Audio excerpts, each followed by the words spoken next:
Il y a certains couples qui n'arrivent plus à dialoguer par des stratégies sorcellériques. Et le diable a utilisé quelque chose de très fort et de très puissant en ce moment. De très efficace. On va essayer de trouver ça. Quand quelqu'un est enfant de Dieu dans son cœur et qu'il commet le péché, normalement, quand le diable le met au bout du mur, cette personne doit pleurer dans la repentance. S'il ne pleure pas dans la repentance, c'est un agent de l'enfer. Il y a même des hommes, des femmes mariés, mais qui ont leur sexualité par téléphone. Est-ce que je peux parler? Il y a une sottise sur la terre. Il y a une sottise sous le soleil. Que vraiment au nom de Jésus, toi tu ne dois pas faire. Comment tu peux envoyer tes propres photos de nudité à quelqu'un? Ça passe par le téléphone, donc ça passe. Quelque chose qui n'est plus entre tes mains n'a plus ton contrôle.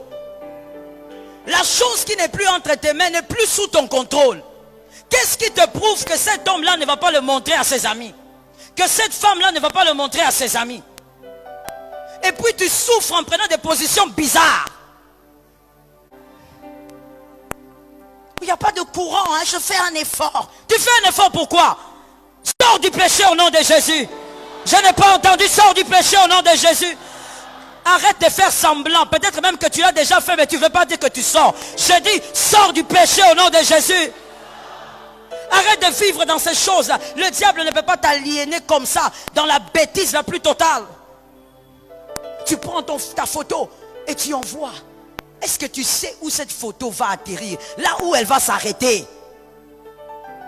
Et en tant que femme, tu crois que si un homme te fait ce genre de choses, ce genre de demandes, c'est parce que tu es belle, ignorante que tu es, insensée que tu es. Ce n'est pas à cause de ta beauté, c'est parce que tu es moins intelligente qu'il te demande ça. Il ne demandera jamais ça à une femme intelligente. Il sait qu'une femme intelligente dira non. Il y a des choses à ne jamais faire. Je reviens pour dire, le téléphone a pris trop de place. Le téléphone a tué le dialogue dans les couples. Le téléphone a tué l'intimité des couples. Le téléphone a éloigné les couples. La femme se sent abandonnée parce que son mari est tout le temps sur téléphone. Alors elle aussi, elle va aussi se créer son monde virtuel. Elle aussi, elle va commencer à se gérer avec son téléphone. Je dis à quelqu'un, tout doit être équilibré. Que Dieu bénisse ceux qui ont entendu. Tout dans la vie doit être convenablement équilibré. Retenez pour la vie s'il vous plaît, et c'est pour toutes les relations du monde. Lorsque le diable veut détruire une relation entre deux personnes, il les empêche de communiquer. Lorsque le diable veut vous éloigner d'une personne qui doit vous bénir, il va tuer la communication. Parce que par la communication, il peut avoir la réconciliation. Et donc, la première stratégie du diable dans un couple, utilisant les sorciers, ils vont détruire d'abord le dialogue. Dans Genèse 3, 1 à 8, dans Genèse 3, 1 à 8, nous voyons que le serpent savait qu'en détruisant, en convainquant le couple de manger le fruit, ils allaient perdre la capacité de communiquer avec Dieu. Le serpent le savait, que si le couple consommait le fruit, ils allaient devenir des Ichabod.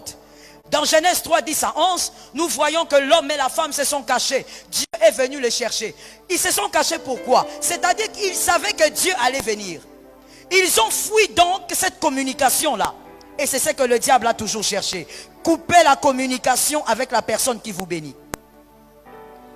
Ils sont allés se cacher. Et Dieu a posé la question, pour où êtes-vous? Où êtes-vous? Nous nous sommes cachés. Pourquoi? Parce que nous sommes nus. Qui vous a dit que vous êtes nus? Dans un couple, bien aimé, chacun a besoin à un certain moment d'avoir son petit moment de solitude. C'est normal. Chacun a besoin à un certain moment d'être seul avec lui-même. Mais cela ne doit jamais tuer votre capacité de communiquer. Le dialogue ne doit pas mourir dans un couple. C'est une stratégie sorcellérique. Le dialogue ne doit jamais s'éteindre dans un couple. C'est une stratégie diabolique. Mon frère, parler avec ta femme n'est pas le fait de lui dire qu'est-ce qu'on mange aujourd'hui, où sont les enfants, est-ce que tu as repassé ma chemise. Ça, c'est pas le dialogue. Ça, ce sont des questions qu'on pose. Quand on dit dialogue, ça veut dire que ce sont des moments de partage, des moments de fou rire, des moments de méditation même ensemble, des moments de causerie. Que quelqu'un dise à son âme, des moments de causerie. Il ne faut pas que les sorciers détruisent ça. Quand les sorciers veulent renverser un couple, ils commencent par là. Ils ne vont pas commencer ailleurs. Ils vont commencer par le dialogue. Parce que le dialogue, retenez pour la vie, enseignez-le à vos enfants. Le dialogue solidifie le couple. C'est par le dialogue qu'on apprend à se connaître encore. C'est par le dialogue qu'on apprend à s'aimer encore. C'est par le dialogue, et oui, qu'on apprend même à pardonner. C'est en dialoguant. C'est par le dialogue que l'homme devient comme sa femme et la femme devient comme l'homme. Qu'est-ce que j'ai envie de dire? Lorsque tu parles avec la femme, tu as l'impression que c'est l'homme qui parle. Tellement qu'il cause beaucoup. Et quand c'est l'homme qui parle, tu as l'impression d'écouter sa femme. Parce qu'il dialogue beaucoup. Il y a la communication de certaines choses, de certaines valeurs, c'est pendant les dialogues. Le dialogue, ce n'est pas lorsque vous finissez vos relations sexuelles et vous commencez à causer. Siko, Siko, tu fais ceci. Ça, c'est pas le dialogue. Le dialogue, ce sont les moments où on ne fait rien du tout. On est en face l'un envers l'autre et on parle, on cause, on discute, on partage. On parle de la vie. Il y a des couples qui dialoguent seulement quand il faut parler des enfants. J'ai toujours dit, les enfants vous ont trouvé, les enfants partiront. C'est tombé sur qui? Toi, tu n'as pas dit amen, tes enfants resteront vieux chez toi. Non, mais il faut dire amen maintenant. Parce que quand je dis que les enfants partiront, tu dis rien. Donc tu veux que les enfants vieillissent chez toi. Les enfants vous ont trouvé, les enfants partiront. Ah, maintenant tu comprends. Les enfants partiront. Tu ne peux pas dire, non, moi je suis là que pour les enfants. Non, tu es mal barré. Tu es mal barré, cherche Dieu, que Dieu restaure ton mariage, que Dieu restaure ton cœur. Merci.